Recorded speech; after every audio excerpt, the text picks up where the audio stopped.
And a hearty welcome to one and all. This is episode 155 of the Confessions of a Not So Dangerous Mind podcast. I'd like to thank you all for joining me as I try to manipulate the sun to my best advantage on this Monday, late afternoon, here in New York. If you're checking out this episode on the YouTube channel, haven't done so already, please click like, subscribe, comment, share, turn on those notifications.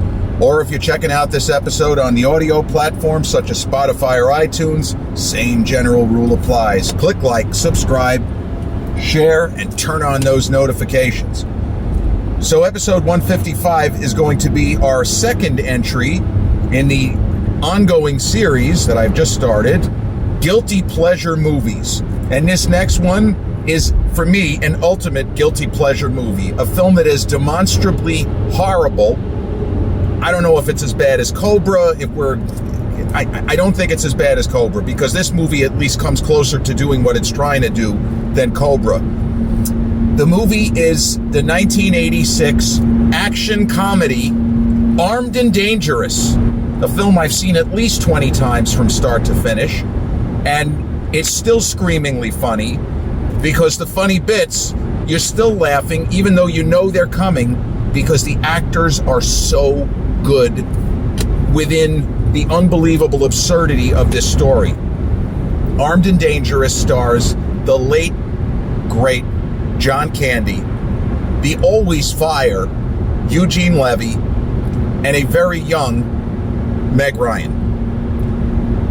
And I guess this is the sort of story and the sort of movie where you can easily see a version of this having that it's just a comedy and there's very little action and there's very little kind of conspiracy or mob corruption elements. Or there's a version of this where it's heavier on the action, because this sort of buddy film, like Eddie Murphy did 48 Hours, which was written at pretty straightforward action, but Eddie's ad-libbing and just his natural charisma kind of made it into an action comedy. And Beverly Hills Cop was written as an action comedy, but Eddie actually made it even lighter than it was originally intended to be, again, by his capacity and ability to ad-lib and find humor in situations that you wouldn't necessarily think are funny. But Armed and Dangerous, based on what we know, seems to have always been targeted to try to hit the very difficult niche, because action comedy is not easy. The balance is not easy. And like, for example, some people would consider Lethal Weapon an action comedy. It's not. Lethal Weapon is an action film with comedic elements. It is not an action comedy. There is very serious, there are scenes of torture, and it is not played for laughs. The film gets laughs because of the character, because of the skill of the performances of Danny Glover especially, and Mel Gibson. It is not a comedy.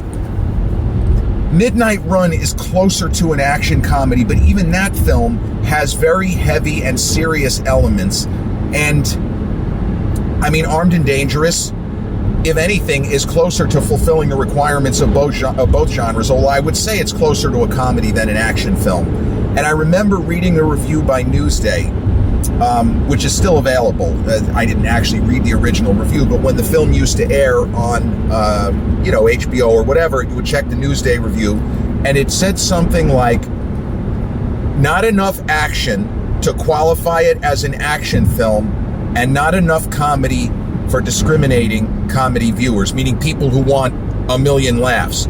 I would argue that when the film makes you laugh, it makes you scream with laughter. And there's a lot of chatter, and this is not really a criticism, this is a reality. There's a lot of talk about movies that could no longer be made, or elements within films that could no longer be made. I mean, except if you're doing an independent film, then it's different. If you're at the independent level, you still have enormous amounts of latitude. It's when you're working within the so-called confines of the studio system. There really is no studio system, but we still call it the studio system. But when you're working within a certain range, with a certain budget, and let's say the studio banner up top, there are certain things that can't be done. There are elements in this movie. John Candy and Eugene Levy, for example, there's a screamingly funny scene where they have to go in drag to evade their pursuers. And there is nothing in this entire sequence that could be made. It could not. It could not under any circumstances. But that's okay. It was inappropriate in 1986. It's more inappropriate now. And you could argue, well, it should always be that way, but you're allowed to change with the times. And the times have changed. And what passed for kind of on the edge or over the edge humor is now clearly over the edge. And some of the elements here are just not going to work. And also, sometimes it's the delivery, because John Candy and Eugene Levy they're so confident in the way that they get forth and put forth this absurd material. That helps to sell it, because we're laughing so hard that we're not focused on the fact that I can't believe they're doing this. This is fucking crazy. The basic setup of the story is Eugene Levy plays an attorney who is a really lousy attorney. And it's funny, this is the second movie in the last 2 weeks where a main character is a lawyer who happens to not be a very good lawyer. We talked about Body Heat about a week and a half, 2 weeks ago, and how William Hurt's character is very intelligent, but he's lazy and he's not a good lawyer. Eugene Levy in this film as Norman, that's the name of his character, is Norman. I don't know that he's necessarily supposed to be that intelligent. All we know is he's a fucking idiot when it comes to being a lawyer. He's a shitty attorney. John Candy is presented as a competent police officer. At the very beginning of the movie, he uncovers what appears to be some kind of a corruption scandal, and he gets run off the force. So the sort of fish out of water element is more Eugene Levy than John Candy, because both guys end up working for a security company.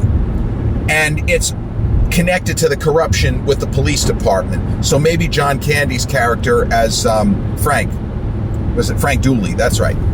Maybe he'll be able to right the wrongs that have been done to him, because his character is not a clown, and he's not presented as someone who doesn't know what he's doing.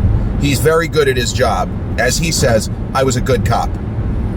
And so the kind of madcap antics of the story are that they do some security work, but they run afoul of a kind of mob boss, and the mob boss is played by a great now past actor, Robert Loggia. And Loggia is more or less wasted in this role. And it's like, if you're going to cast somebody that can do what Robert Loggia can do, which is he can be fierce, he can be funny. We saw him be funny in Big. You got to give him more to work with than just a stereotypical mafioso. And that's literally all they have him do here. His character is presented as a scumbag from the jump, and nothing happens to make you change your perception of him. He is a horrible guy with no redeeming character, no redeeming qualities, and he's just a one-dimensional kind of snarling villain. And that's it. And the actor, I forgot his name, who plays Strickland in the Back to the Future movies, he's in there, and kind of a juicier role. At least it's not a one-note role. And the film is very 80s. It has all the trappings of 80s action films with in this case, a lot of practical effects, stuff blowing up, gunfights that aren't necessarily that exciting, and seriously, one inappropriate moment after another, where the characters just get themselves into these absurd situations, and you kind of wonder, how are they going to get out of them, and all of this. But I want to spotlight, because John Candy and Eugene Levy had known each other from their days in Canada with SCTV and working in other productions with people like Catherine O'Hara and Victor Garber, and very, very talented, other performers like that. But at this particular juncture, and it's a little bit sad to note, if you look at John Candy in this film, and I guess he would have been in his mid-30s. I think John Candy was born in 1950, if I'm not mistaken. So he would have been about 35 when this film was shot. It is the lightest that he appeared in any movie from, let's say, Stripes until he passed. And the story was that he didn't really want to be that big anymore. And so he lost a lot of weight. And I guess he got some feedback from people who told him that if he actually succeeded in losing weight, he might lose his niche, that he might not be able to make the same kind of movies. It was something like that, because nobody knows exactly what's said.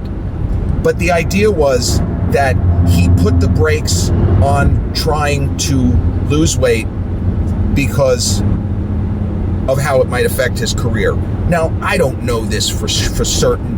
I've read it in a couple of places, and to be more specific on that, for people who've seen the movie Armed and Dangerous, and even if you haven't, there's a scene, because this movie, I recommend it.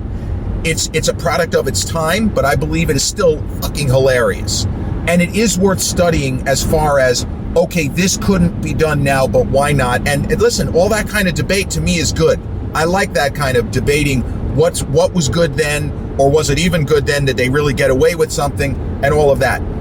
But there's a sequence in the movie where John Candy's character ends up in a health club, and he runs afoul of Tom Tiny Lister, who was a terrific actor who unfortunately recently passed. He was in The Fifth Element, among others. He famously played Zeus in the movie No Holds Barred with Hulk Hogan, and then he was a wrestler in the WWF/WWE. Very funny. He was in the movie Friday, I believe.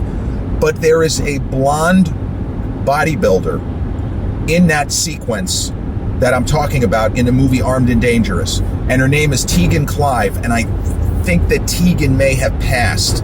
I'm not sure about that, but I feel like I read that she had passed. But she told a story how, even though in the world of the movie Armed and Dangerous, her character is kind of antagonistic towards John Candy's character, that the two of them, almost against all odds, struck up a friendship, and that they maintained contact until he passed.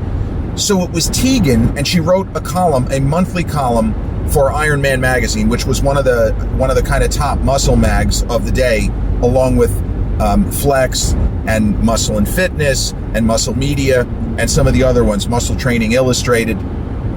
But Tegan told a story of Candy struggling with losing weight, but also struggling on top of that, wondering if he got that much lighter, is he going to work again? Am I really funny, or am I just a funny big guy? And so just the thought and the knowledge and the understanding that Candy was 43 when he died. He was so good. Like, you almost can't find anybody who is not a fan, whether or not they're Gen Xers or people who are just, let's say, watching Planes, Trains, and Automobiles for the first time today, or Uncle Buck, which I'm not really that big of a fan of, but it's great. Most people, Cool Runnings, or any number of classic films where he was the star, or had a great supporting role like the original Home Alone. So nobody really knows about that, but he is significantly lighter in this movie. You see it in his face, and he's moving, and he's much more lithe in his movements. And again, he's 35 when this movie is shot. And Eugene Levy looked old when he was young. And I almost couldn't believe how young Eugene Levy still looked on Schitt's Creek. Because the guy has such incredible hair, and he's aged magnificently well. I mean, it's amazing how youthful Eugene Levy looks, even though he, mostly let his hair go gray. But Armed and Dangerous is just basically this madcap comedy with action elements, where the two leads in Candy and Eugene get involved in this crazy mystery, and the head of the security company, that's Meg Ryan. Her father is the head of the security company, so that's her connection. And they don't try to pair her up with John Candy. They actually pair her up with Eugene Levy, and it doesn't sound like it could work, but the way this is one thing the movie gets right, where this part is not guilty pleasure. The kind of friendship and potential something more that develops between Eugene's character and Meg's character, it actually works. It's actually plausible, because she doesn't throw herself at this shitty attorney who insulted her when he told her, "I think your father is crooked." But Meg actually acquits herself really well. Like, she stays above the fray. Yes, she knows she's in a comedy, but she She keeps her dignity, would be the way that I would say it. She doesn't go through any of the crazy contortions and the unbelievable shit that John and Eugene go through in these unbelievable madcap comedic moments, hiding out from the cops. There's another screamingly funny sequence where they're trying to stay away from Robert Loggia's big bad, and they end up going into a steam room, and they nearly expire. Like, they both die of a heart attack in the steam room, and Eugene Levy screaming at him, let's go into the steam room. There are moments that need to be seen to be appreciated, because me doing it for you, it's just not good enough. But this was a transitional phase, and not to be obsessed with John Candy's weight, but Planes, Trains, and Automobiles was shot maybe a year later, and he's significantly bigger in Planes, Trains, and Automobiles. It almost looks like he's a lot older than he actually is, because in the movie he has the mustache, and in Armed and Dangerous he's clean shaven in almost every scene. But Candy did so much good work, and even in a film like this, which is a trifle, and Loggia's wasted, and Meg looks great, and the other actors, Brian James, terrific actor who was in Blade Runner, and he was in another disposable action film, which might be a guilty pleasure, Tango and Cash.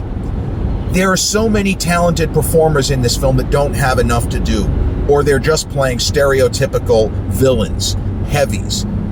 But you see the gears turning, more so John than Eugene in this movie, that John is trying to give a three-dimensional performance. He's giving us enough of the character of Frank Dooley, where as much as he's a little bit over the top, and he has moments where he is played for laughs because he's big and because he's John Candy,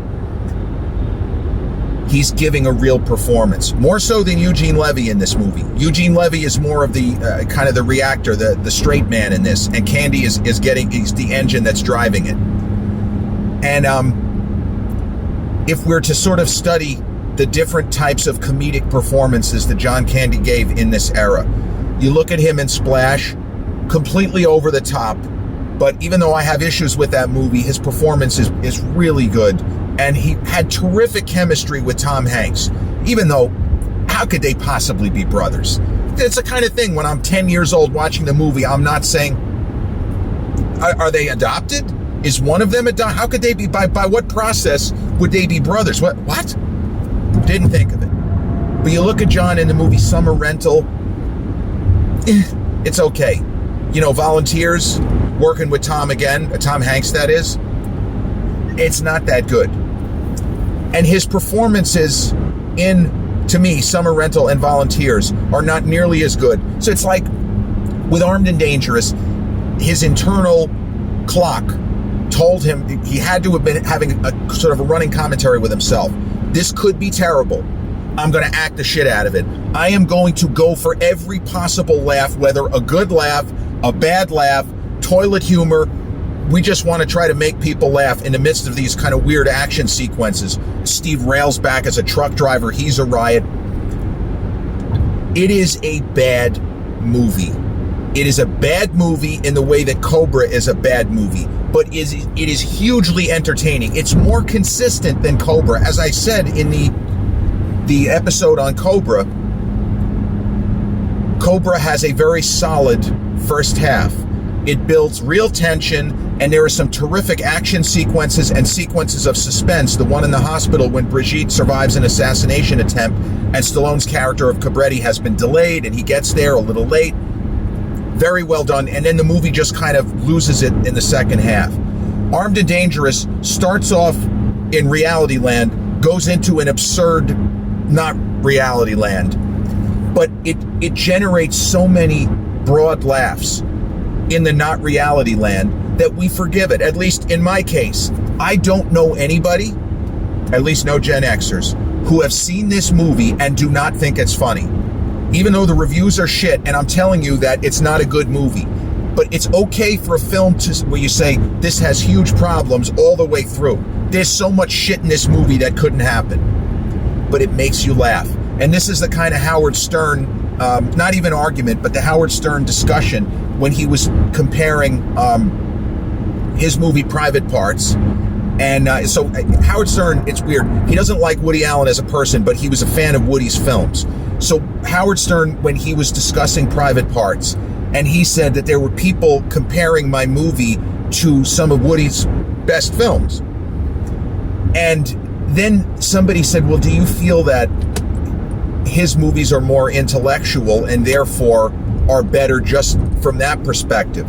And Howard said, I know what you're talking about, and I've heard that before, but if you're asking me, in my opinion, is there such a thing as a better laugh or a wittier laugh? He said, oh, there could be a wittier laugh. But Howard's perception was, if the audience enjoys it, if they laugh, no matter how absurd, then we've done our job. And if people watch Private Parts, even some of the gross out humor that Howard, puts forth in the movie, I've done my job. And I just want people to have fun with the movie and laugh. And as turned out, Private Parts was not a huge box office hit. It did okay, but it came up against the re-release of Star Wars Episode 4 and then, Empire Strikes Back a few weeks later. So it didn't do as well.